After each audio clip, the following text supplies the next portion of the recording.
Hello and welcome to Ron Whitlock Reports. And a guest on the program here is Frank Aragon from Los Angeles, LA, correct? That's it. That's Coming my to you hometown. here from the North Donna High School, brand new high school here in the Rio Grande Valley, and boy, is it ever fantastic. Can you believe what's happening here in the Rio Grande Valley of South Texas? It's fantastic. I love the people, and I, in particular, love the stories of this place, and so that's why I'm here.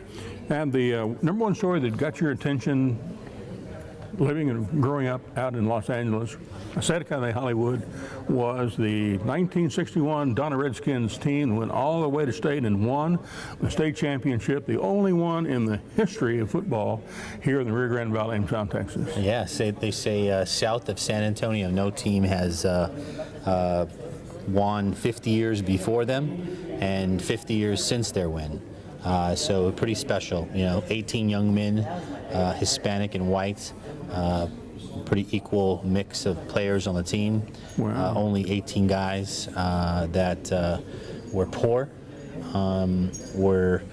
most of them were raised in single-parent households. Frank, what gave you the idea? What inspired you about the inspiring story of these kids that went to state, won the state championship, and had a special coach that gave them the inspiration to overcome all the obstacles they had to overcome? When I first discovered the story, I thought about the pros and cons of a team that went to state and won the championship. And other high schools have gone to state and won the championship.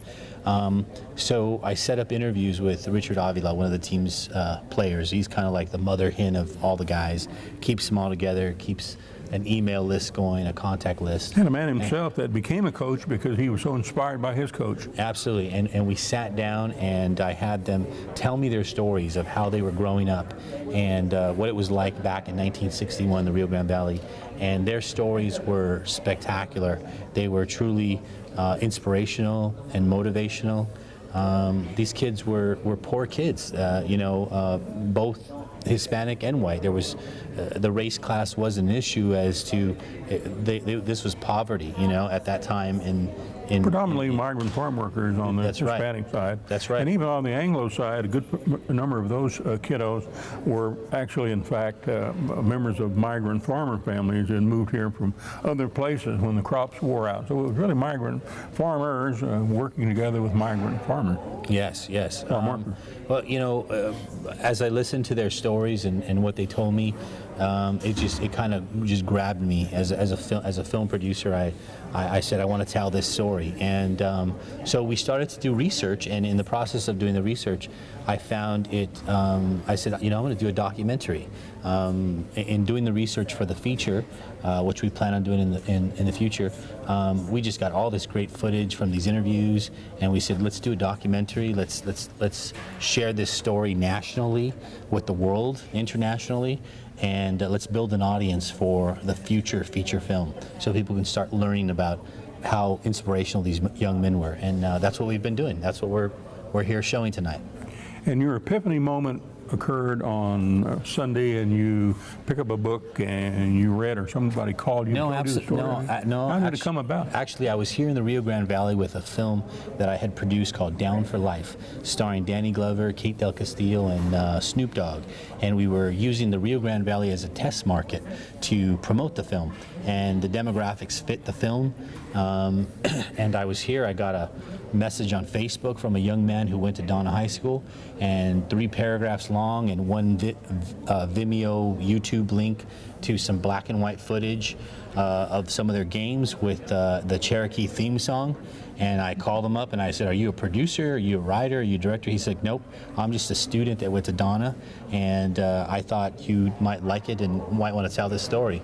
And that's how I got involved. He was right. I fell in love with the story. Wow. And so step 2 was to contact Richard Avila, Corpus Christi Athletic Director, Corpus Christi Independent School District, when he retired from being a coach.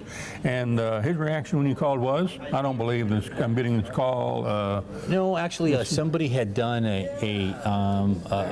shorter version, did some interviews with some of them 5-8 years previous, and I eventually got a copy of that, but it wasn't professionally done, and it wasn't as detailed and as in depth as I wanted to do.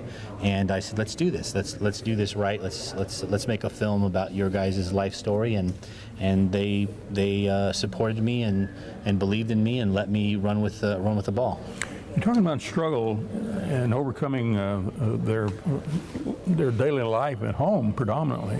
Then they go to school, and school's a different culture for them because they leave their home, which is where additionally when they have the abusive parent, the alcoholic parent, and they come to school and they have some aspect of reality. Then they've got a coach there that kind of takes them under his wing and brings them together as a unit, and they go off and do this. Give us a worst case scenario for maybe one of those students, if you would. Young Nick Padilla, had a alcoholic father, a mother who was, trying to support the family on her own, and the kids were hungry. They weren't eating every day, and young Nick was one of the toughest, smallest players on the team that believed in his coaches because they believed in him.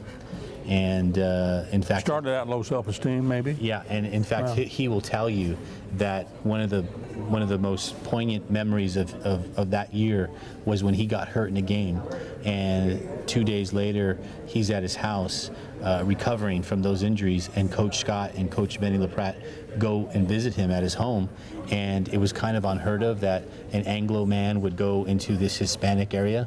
And the neighbors would come out and like, who are these guys? What are they doing here? And it was his coaches, and they were coming to check on him because they cared about him.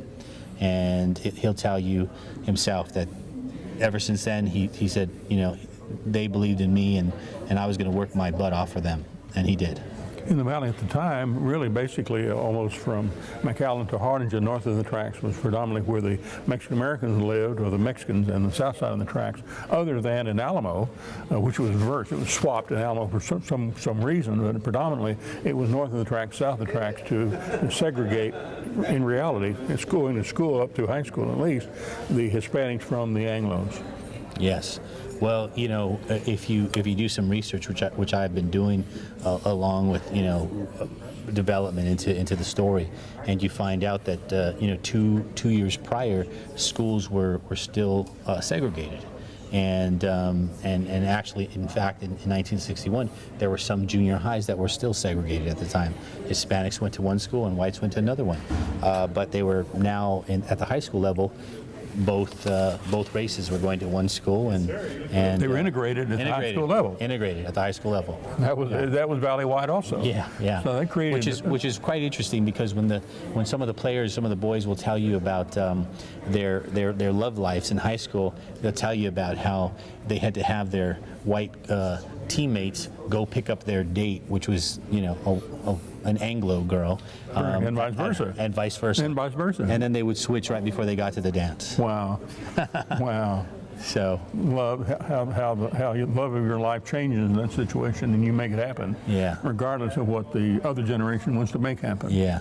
Now on the Hispanic side, you've given us an example. What about on the Anglo side? Worst case scenario for one of the Anglo players. Same thing. Same deal. Freddie Edwards. His father was an alcoholic. His mother had to work in the school's cafeteria just to be able to feed all her kids, because she'd take home food from the cafeteria afterwards to be able to keep the kids, eating. And you'll see in the documentary, Fred Edwards talks about, we just had to eat. It was an issue of pride for him at first, and he was like, hey, we had to eat. We ate, and his mom was taking food home from the cafeteria to feed him. Now, we know at the end of the day that the end of the documentary is going to be a success and a lot of excitement, because this team won the state championship. What disappointments and struggles were there along the way as a team getting to the state championship where they won the state? Well, Jim Hume lost his mother two games prior to the state championship game. And another guard at the beginning of the season lost his mother. When they travel north to northern Texas, unfortunately, the Hispanic players faced some racism up north. They were pelted with beans and jalapenos, and when they won the game, the coach told Coach Scott, get those animals out of here, get them on the bus, because they beat them. So, that was just one of many obstacles that they overcame, and some of the adversity that they faced. And believe me, the film is. They were resilient from that standpoint. Yeah, the film. They tolerated that because the coaches were there to support them, and so they tolerated that racism. They did, and they used that to level that out on the playing field, and not to eat them up. And they faced it with courage at their age, which was, just amazing by their two coaches, Benny LaPratt and Coach Earl Scott. Now, as the producer of tonight's movie that we're going to be watching with the rest of the people assembled here, what do you hope that the audience gets out of what they're going to see tonight? And this is the abbreviated version. This is 50 minutes of the hour and 30 that you're going to ultimately end up with. I hope that they join us in spreading the word about the film, that they like our Facebook page, that they support us in our future shoots. We'll be coming down over the course of the next 4 months and continuing to shoot. And honestly, we're still looking to raise some additional funds to complete the movie. And maybe somebody here and somebody seeing this interview says they want to help us and gets a hold of us through our Facebook page and makes a donation. For those of you watching in Corpus Christi or in the Rio Grande Valley, Laredo, El Paso, anywhere along the border where we're airing this telecast, or on our website, ronwhitlockrreports.com, we're going to put it at the bottom of the screen. We'll give you a way to get involved with your organization and those who are involved in the fundraising process to be a stakeholder in what you're doing. Absolutely. God bless what you're doing, and we look forward to the next trip down. Thank you for your support. This is your 24th visit. We're looking forward to number 25 when you come back to South Texas. Thank we'll you be very back in much. a minute here on Ron Whitlock Reports, so stay tuned. Welcome back to Ron Whitlock Reports. We're getting ready to watch a pilot showing, a private showing of just the people who have been invited here tonight and those from the general public who responded to some of the publicity that went out, to showing A Miracle in Donna.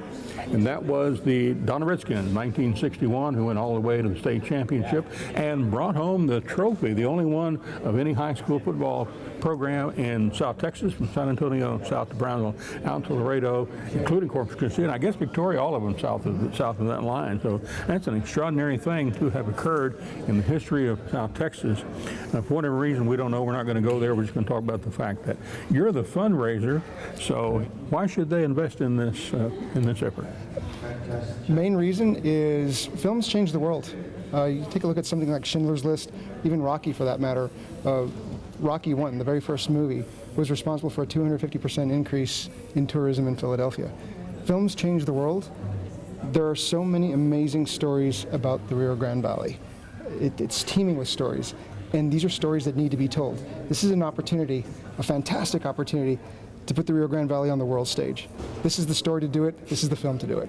That's why they need to invest. Now, Richard, you're a Valleyite. You're a Weslaco High School graduate. Mm-hmm. You graduate high school in Bone Rings, and suddenly you end up in San Francisco out on the West Coast. That's correct. And now you're coming back, and that seems to be one of the phenomenons of anybody that drinks water out of the Rio Grande. They have to come back at some point in time. So here you are.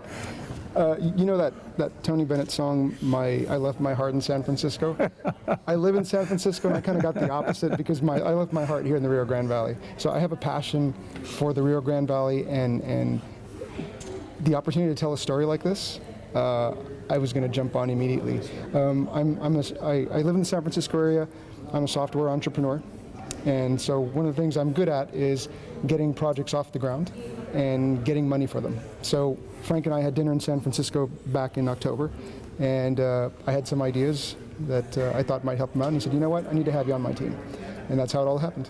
Tell the people watching the program, Richard, if you would, exactly how they contact you if they want to consider being an investor in this wonderful documentary film. The best thing to do is go to our Facebook page. Simply go to Facebook, search on Miracle at Donna. You'll see our Facebook page. By all means, like the page. And any inquiries, just send a message through that page, and it'll get to me, and we'll start talking. And as an investor, they give you, let's say they give you $5,000. You have some $5,000 investors here tonight. What will the $5,000 investor get if the program goes forward and it gets completed and becomes a success, and there's some residual profits at the end of the day? First come, first serve.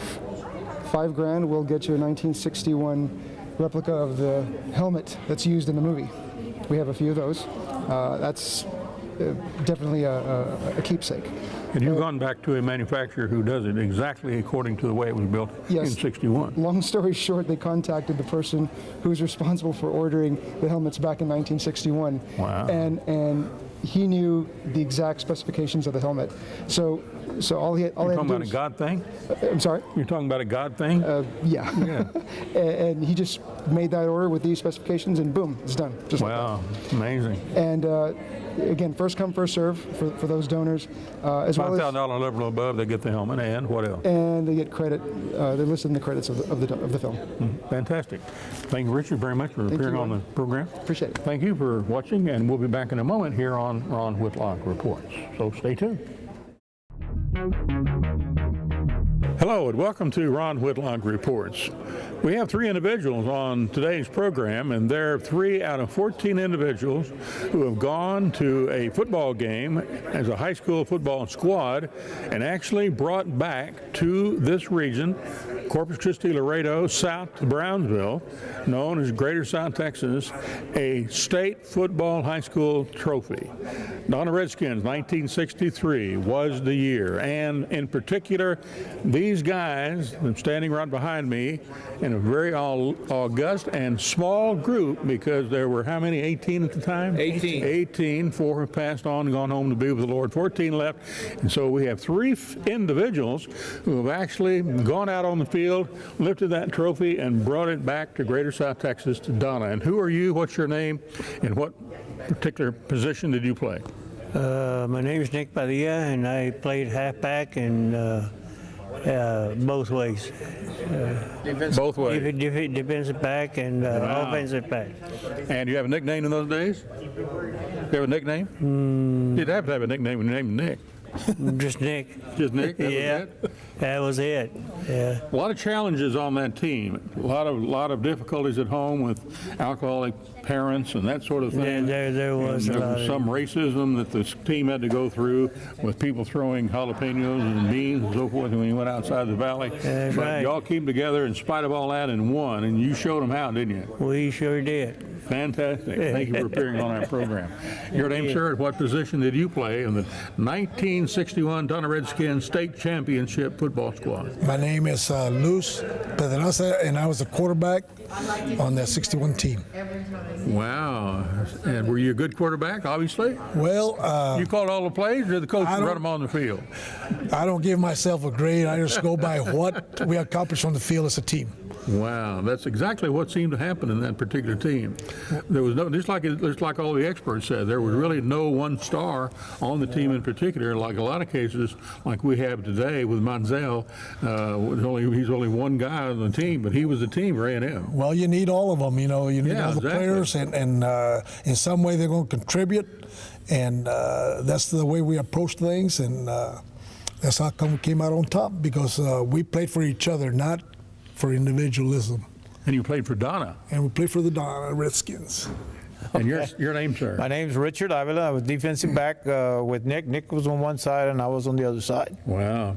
And you went on, you carried what you learned from your coach, your inspiration, your spirit, the one who put everybody together and gave you guys the wherewithal, the will, the challenge to meet it better on the field and make it happen. You continued what you learned from your coach and carried it into real life. It did, you know. He was like a father figure to a lot of us, but Right. he was a tough son of a gun. You know, I want you all to know that. Everybody said, well, he was a father figure, but your father's Yeah. going to be tough on you too. So Tough love. it was tough love, I guess, and we've always looked up to him all these years as well. And you went on to coach and went on to Corpus Christi in your final I coached years of 72 your years career, huh? in Edinburgh, and then 4 years here in Donna, and then I was the athletic director in Corpus, and I'm retired now. I love it. Fantastic. So what is the one thing y'all learned from your coach?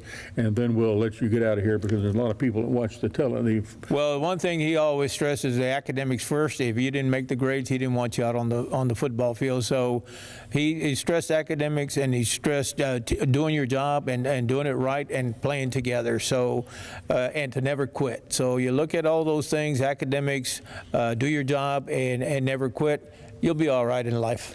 And you actually had a brother that did not make the grade and therefore didn't play in the championship team. Right. He was really a great player and a great asset to the team, but wasn't able to play in the actual championship team and get the ring because he didn't do what he's supposed to do in the classroom. Well, Coach Scott was ahead of his time. If you didn't pass nowadays, a no pass, no play, he was ahead of his time. He wanted you to make the grade in the class to be out there, and then it was just the way he was. Even though he was going for the state championship, Right. Too bad. That's correct. What did you learn from Coach? Well, I learned that if you work hard, things will usually work out in life. And you, sir? Nick? There was no difference as far as being a human being. You didn't matter what color you were. That's what you learned from your coach. That's right. Yeah. Not less than 3 of you. You're in a small group and declining. Was 18, now 14. As Coach Scott says, we're still waking up every morning. Still waking up every morning. Well, fantastic. And good luck on your documentary being done on your team and document and make it available for history for now and forever. Thank you for joining us here on Ron Whitlock Reports. We'll be back in a moment with more of this telecast. Welcome back to Ron Whitlock Reports. We have with us now Dr. Sandra Esquivel. Dr. Esquivel, welcome to the telecast. Thank you. Now, Dr. Esquivel is a general surgeon here in the Rio Grande Valley, practices at Knapp Medical Center and also at Doctor's Hospital at Renaissance. And what kind of surgeries do you do predominantly? Is there anything you specialize in? Primarily hernias, but also gallbladders, breast masses. I see have a lot of female patients, colon surgery, thyroid, a little bit of everything. A little bit of everything. And you're here to see for the first time, or you've seen it before? I have not seen it before. This is my first time to Wow. see this, yes. So I'm excited to see And this. Dr. Esquivel, the reason she's here to see the miracle in Donna, the story about the 1961 Donna Redskins team that went all the way to the state championship and brought home the trophy here to Greater South Texas, is the fact that she's a $5,000 level investor, and you're going to get a replica of the helmet that these kiddos were wearing that day when they won the championship in 1961. And why did you do that? Did they come in with a mask and a gun and say, "Come on now, we want you to write us a check"? You obviously had a good reason for doing it. But when I heard about the project, I think it really sounded very worthwhile. I think it's a very inspiring story. And I actually was not that familiar with it myself. Wow. But I think it's really something commendable, and I'm glad someone's trying to bring the story to light. And someone as talented as the director that we have working on it, I think it's been really good. I've had a lot of good feedback from the people that have seen the trailer already. So Wow. I think it's an exciting thing, and of course anything that'll bring positive focus to the valley, to the Rio Grande Valley, is always good. So we welcome that. Was there any one particular story or two that they may have told about members of the team and the problems that they had with alcoholism in their families and child abuse and all the kind of things that were going on in that group of kiddos, were brought together with that coach who inspired them and spiritually enthused them and brought them together and caused this to happen? Right. I think all of that in combination, I mean, there's so many good stories, and I think the big part of it is just all of those factors coming together and basically coming together again as a team, and then going on to do something as accomplished as winning the state championship. I mean, there's something to be said for that, not only for the players, but of course for the coaches that helped to make that happen. And I think given the racial tensions or, whatever the situation was back then in the 60s, even makes it even more important of a story to bring to light. And part of the story is where those kiddos went on after they did graduate. They all went on, well, maybe not all, but a good percentage of them went on to great lives because of what they had gone through and had that inspiring coach. Now, where did you grow up yourself, Dr. Esquivel? Where are you from? I'm from Weslaco, which is right next to Donna, so all right. nearby. And so did you have some of the same experiences that they did with the racism and those kind of things and going forward and leaving to get your education and so forth? I'd like to think not as much probably as they did, I guess. And It has changed since '61. Oh, absolutely, Yes, absolutely. And But you related to what they had to go through. Sure, absolutely. Certainly having some disadvantages, whether sometimes being the first to try to go on to higher education and from those perspectives. But I think overall, I don't think I had the same experiences. Certainly things had changed by the time I went to school. But nevertheless, again, it's an inspiring story. And I think if nothing else, hopefully inspiring to the kids in the Rio Grande Valley that you can come together and you can accomplish great things. You think there's a dearth of stories from the valley and what has happened with us coming together and going from an agricultural area, which these kiddos predominantly were involved with at that time, into an international NAFTA trade, the glue really between the trading partners of the United States and our number 2 trading partner, Mexico? We're that now. I mean, we're not even close to being what we were in the time of 1961. Right. No, absolutely. I think there's a lot of stories that need to be shared. Told. Exactly. Absolutely, yeah. absolutely. I think and it's you wanted to help that happen. That's why you got out a checkbook and wrote that check. Huh? That's why I'm here. But I really do think it's a very worthy project, and I hope a lot of people come together and help it come to fruition, because I think there's many other stories that need to be told as well. Tell the audience why they should write out a check also. Again, I think it's a wonderful project. I think it's very inspiring, and you know, once we complete the project, then we want to distribute even further. But first, it needs to get finished. So please help out. Please help out. It's a worthy cause and a worthy story. Thank you, Dr. Sandra Esquivel, General Surgeon here in the Rio Grande Valley, operating out of Weslaco, Yes. your hometown where you grew up. That's Yes, fantastic. Thank you. Thank you for watching us here on Ron Woodlock Reports. Till next time, adios.